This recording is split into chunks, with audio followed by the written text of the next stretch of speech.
ஆஃபீஸில் வேலை பார்க்குறவங்களெல்லாம் பார்த்தீங்கன்னா அவங்க மேலதிகாரிகள் இந்த நாளைக்குள்ளே இந்த வேலையை முடிக்காமல் வீட்டுக்கு போகக்கூடாது அப்படின்னு சொல்லிட்டு ஸ்ட்ரிக்டாக சொல்லிட்டாங்கன்னா அவங்க அங்கே இங்கே நான் செய்யாமல் மத்தியான சாப்பாட்டுக்கு கூட போகாமல் அந்த வேலையை ரொம்ப கான்சன்ட்ரேட் பண்ணி முடிக்கிறதுக்கு ட்ரை பண்ணுவாங்க.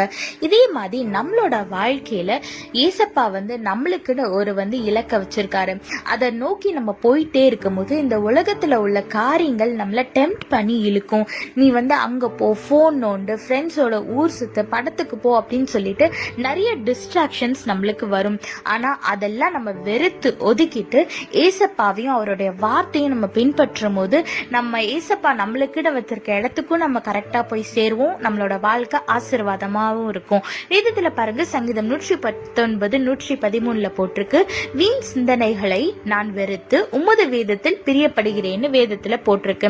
ஆமாங்க, இதே மாதிரி வீணான காரியத்தை நம்ம வெறுத்து ஒதுக்கிட்டு ஏசப்பா வேதத்துல பிரியமா இருந்து ஆசீர்வாதமான வாழ்க்கையை வாழ்வோம். கர்த்தர் உங்களோடு கூட இருந்து உங்களை ஆசீர்வதித்து பாதுகாத்து வழி நடத்துவாராக. ஆமென். If you have a closer look at the working people, and when their boss asks them to complete a task within that day, their concentration will be on work and they will not even go to lunch sometimes, and they will try to complete the work within that day. Likewise, in our life, our God has given us a goal to reach.